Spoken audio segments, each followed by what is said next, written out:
here's what comes into my mind. All right, I've got four Okay. kids. You said you have four also? Yeah, I had four with my first wife, and then I went completely insane and married a 17-year younger woman with three little ones. So I've Ah, raised my you second got family seven. Okay. now. And then I don't know how, I've got four brothers and one sister. Hmm. So let's say someone is not married, not necessarily in a relationship, Uh-huh. is kind of alone, Yeah. and yet they have children or they have brothers or sisters. Hmm. You can't sit and touch each other, hug each other, look each other in the eye, and do that. Well, So what yeah. I want you to talk about, just based on what experience you might have with this, is how do you help someone who's at this point in time a little lonely, living alone, but they Hmm. do have a potential source, relationship Hmm. source, whether it's with children or whether it's with brothers or sisters or whatever, or even with a good friend. Hmm. How do they do it? It kind of moves away from the monument method for marriage. How do they do Yeah. it in a way that they can start to redevelop a relationship to feel support and to move Hmm. away from that tremendous difficult situation of feeling lonely? Yeah. So we're going to go back to my biggest frustration with those women that entered the group. You know, Okay. because they were as separated as they could be. Yeah. And so I've actually written three books. One's Rebuilt for His Eyes Only, and it gives him the ED ladder of how to fix the ED, but it also gives him the monument method on how to repair his relationship. And the third thing is I challenge them to become master lovers. And because so many women in the group have told me that their man became a much better lover after he got ED Right. because he wasn't concentrating on performance, he was concentrating on being present. And so, but these women, I actually wrote the book Anchor for Her Eyes Only. And it talks about, first of all, getting herself on solid emotional ground. Because, first of all, the very first thing that most women think the second their man loses an erection is, it must be me. And then the second thing is, he must be having an affair and doesn't want me anymore. And neither one of those are usually true. And so once she gets to understand what's going on in his head, the book teaches her to recognize the fact that that man that I thought was a coward for abandoning her, is actually been thrown into fight or flight. With the second he lost his first direction, his primal brain said, "Dude, you're going to lose your wife." And so it's thrown him into fight or flight. And so the only way she can get him out of that is by approaching him with non-sexual touches, uh, with eye, as much eye gazing as he'll let her do, and slowly start to get his nervous system to feel regulated again. And so I think that's what these people that are extremely depressed are going to need to do, is just start reaching out to people and not being aggressive about it, but saying, "Hey, I need you, you know, come help me." Well, and you mentioned something, but you didn't get into it, and that is needing to work on yourself. And Hmm. I think that that can be so important because Hmm. so often we find ourselves in emotional levels that we get stuck in. We find ourselves not really recognizing that there's so many imprints in our lives from childhood, et cetera, Hmm. that are subconscious that cause us to react in particular ways. So, how important is it for that self work to be done so that then when you start to approach someone Hmm. in seeking help, developing that relationship, how important is that they actually take the responsibility to work on themselves first? Yeah, it's highly important. In fact, you were talking about how crazy the dating industry or dating culture is in this world now, and especially among younger kids. And so I've actually written uh, two books, The Monument Man and Monument Woman, to train these older men and women that have had a failed relationship, not to build on chemistry, but to build on structure. And one of the things I talk about is doing the self work to make sure that you're worthy of building a monument with somebody. That you've done the work to where somebody can take a risk on you, because that's what's happening now. Is people out there just taking a risk. Yeah. And a lot of that is due to because they're building on chemistry instead of structure. And so chemistry only lasts, me and Heather were the outlier where we stayed in a romance phase for 12 years. The normal romance phase lasts 6 months to 2 years. And funny thing, that's how long a lot of relationships last, is that 6 months. Exactly. Because Exactly. they and one of the big problems is people going to bed together too quickly. And this is not from a moral standpoint. This is just from a physiological standpoint. When you go to bed quick with somebody, your hormones take over and blind you to all the red flags. Yeah. And so she gets the oxytocin and says, "Oh, I love him." But yeah,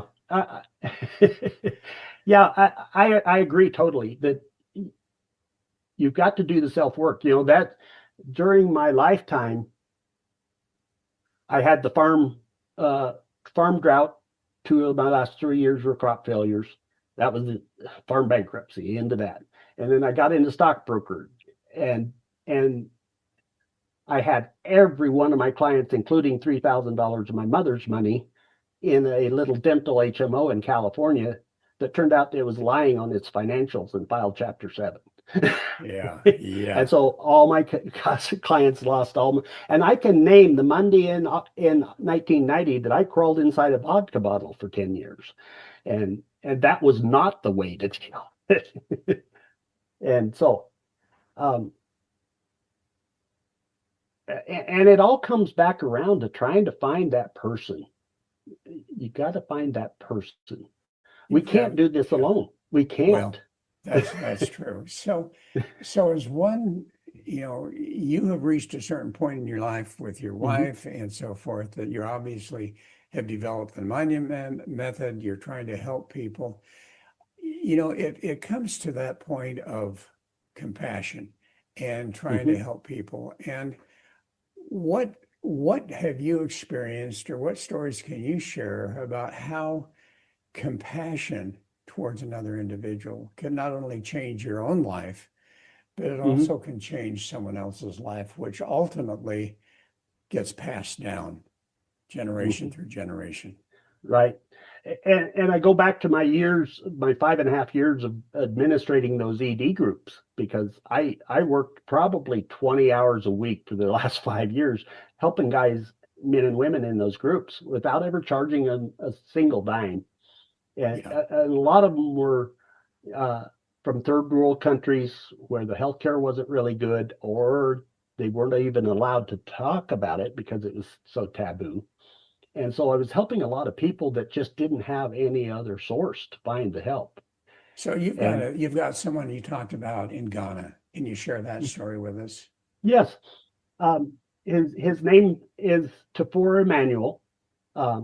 His nickname's Pope, because he was the very first one of his family to go to college. Wow. And so when he went to college, he didn't have any interest in chasing the girls.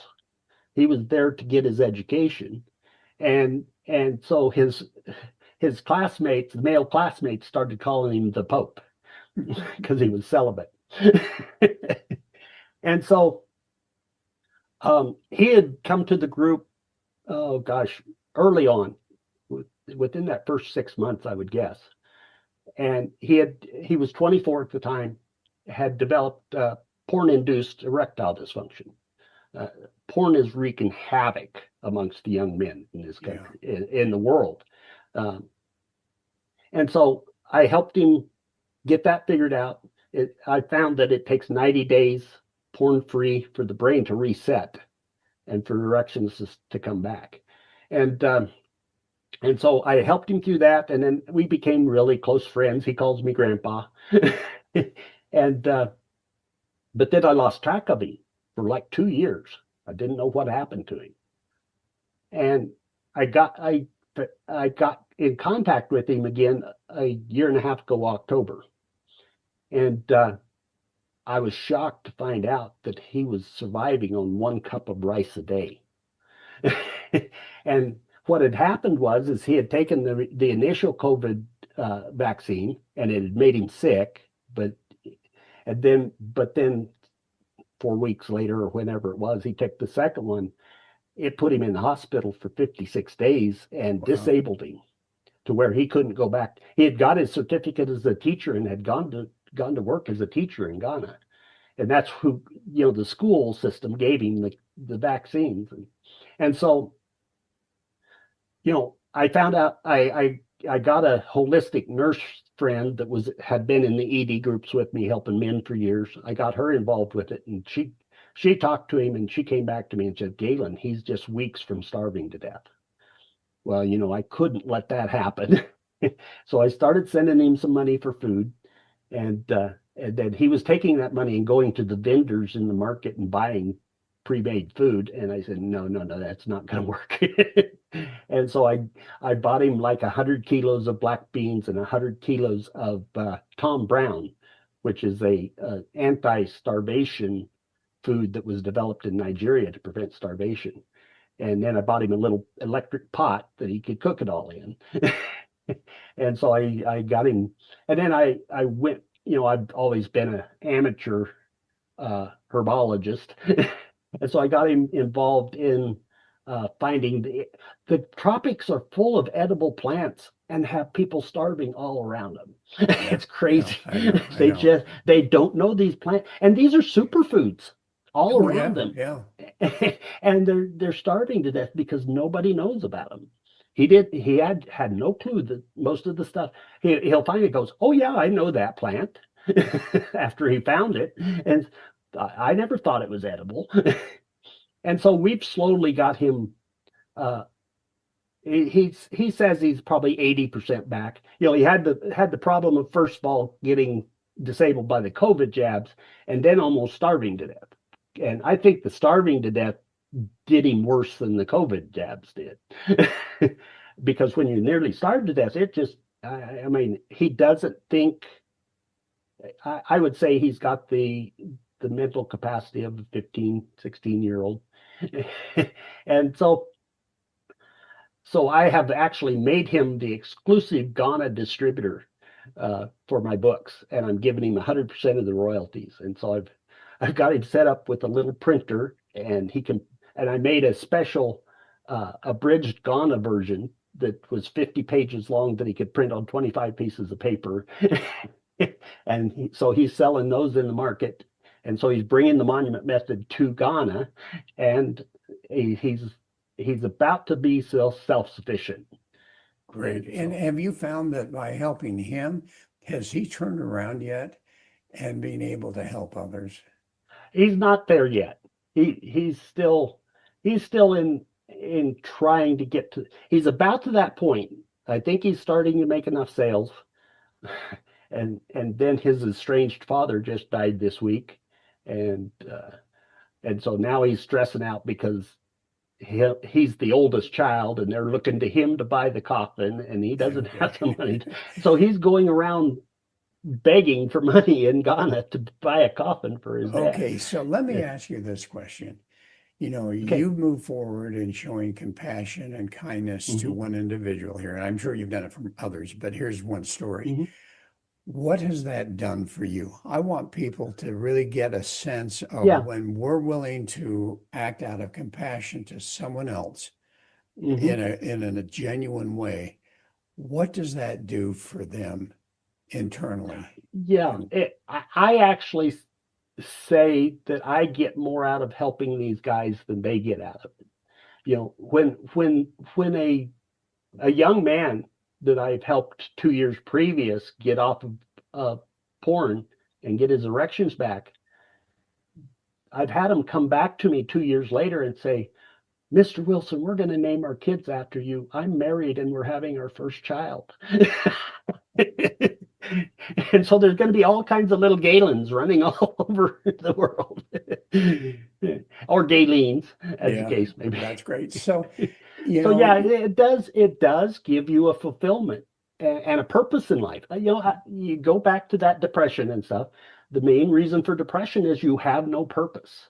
well, and You've got to find it. now we get into this whole concept of after 50, all Hmm. of a sudden, and I think so many people experience this. You're married, you have children, you may get divorced, now you're single, or your children have grown up and left, and now you're without children. And all of a sudden that changes, or you've retired.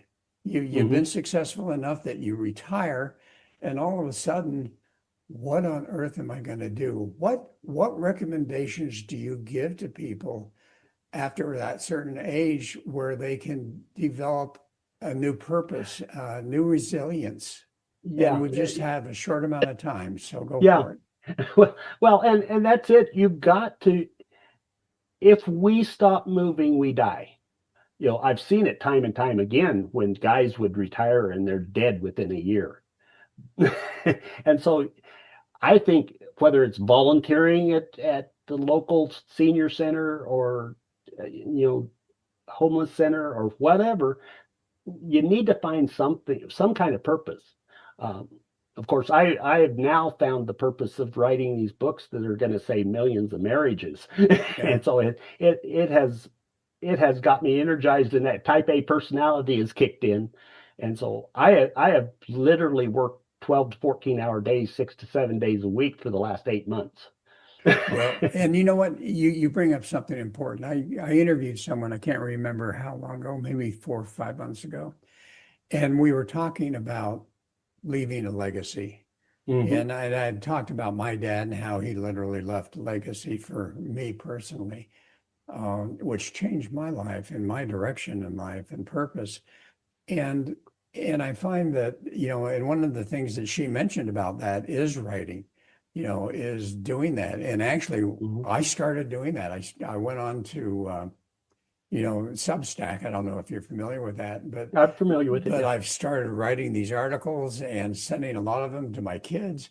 And I think so important that someone in that situation where they're kind of without purpose can just think about, what type of legacy can I leave? And for you, it's Hmm. writing those books and helping people. Everyone is Hmm. going to have a different thing. But the Hmm. reality is that if they just ponder and reflect a bit, Hmm. or maybe a while, that they can determine a legacy that they can leave either to their children, to their family, to humanity, to Hmm. whatever that happens to be, which will then re-energize them. And as you say, keep them going. My dad worked till he was 87 years old and then couldn't Hmm. do it anymore, but he lived until 92. So I think that's so important. And as you say now, here you are just working, working, working. I'm doing the Hmm. same thing. And that is so important. So Hmm. I think that's an important message for people. So what would be your final message to people in a short 60-second blurb? Okay. Well, and we're going to back up a little bit here because with men, testosterone plays a huge part in depression, motivation. Uh, at 65, my testosterone tanked to below 200. And I tried to bring it up naturally for a couple of years and just finally it wasn't going to come up. And so I went on TRT a couple of years ago, testosterone replacement therapy. And the first thing I noticed was it brought me out of a depression, a light depression that I didn't realize I was in. And then it motivated me to, yeah, I was able to lose weight. And it motivated me to get things done. And it just made such a difference, not to mention the fact that now I had the I gotta have her now feeling back. And so um, I think it's important for older men to take care of their health. Uh, uh, 30, 35 to, it depends on which expert you talk to. So somewhere between 35 and 80% of men will have a heart attack or stroke within 5 to 7 years after developing ED. And so it's so important that they go get that checked and find out what the root cause is. and get it treated, because these online pill sellers are just driving me nuts, Yeah. because they're killing men. They're killing men because they have a video doctor appointment, no blood tests are run, no blood pressures taken, nothing. They're just depending on what the guy says to them and Yeah, that's handing out true. these pills that, 5 years down the road, boom, the guy They're drops gone. over from a heart attack. So as we close today, how do people find your monument method? How do they find that and read it so that they can gain some insight? Yeah, because what we've talked about has just scratched the surface of the whole method. Right. And so monumentmethodinstitute.com is my website. And it'll have a link to Amazon to where all our books are.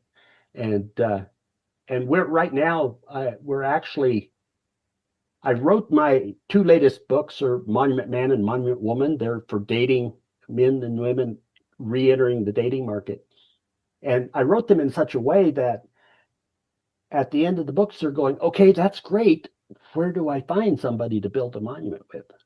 And so as part of my Pay It Forward from my heart transplant, I have developed the Monument Validated Person MVP dating site. You have to have read one of the books and pass a test to get into the site at all. And then you've got to promise you're there to find somebody to build a monument with, not for casual dating. And so if they go to my website and click on the MVP, it'll take them to that page. And right now, if they scroll to the bottom, I'm actually giving away copies of both those books to try to get this dating site off the ground. Oh, fantastic. Well, Galen, wonderful conversation. And, bless your heart, what a wonderful thing that you're doing for people. And obviously you've got a particular focus and yet being able to help these individuals to find a relationship. I can't tell you how much I believe in really now experience the depth of a positive relationship and what that can do for your life. So, Galen, thank you so much. I really appreciate it. And okay, folks, well, thank you so much for having me. I feel so honored being on your show. You bet. And folks, thanks for listening. I hope you've enjoyed it and look forward to having you join us again soon. So this is Dr. Doug saying namaste. Every conversation on this podcast eventually comes back to that same question, not how do I get more, but is this actually who I am? If something you heard today moved you just a little closer to an honest answer, that is enough. I'm Dr. Doug. This is Inspire Vision. Until next time.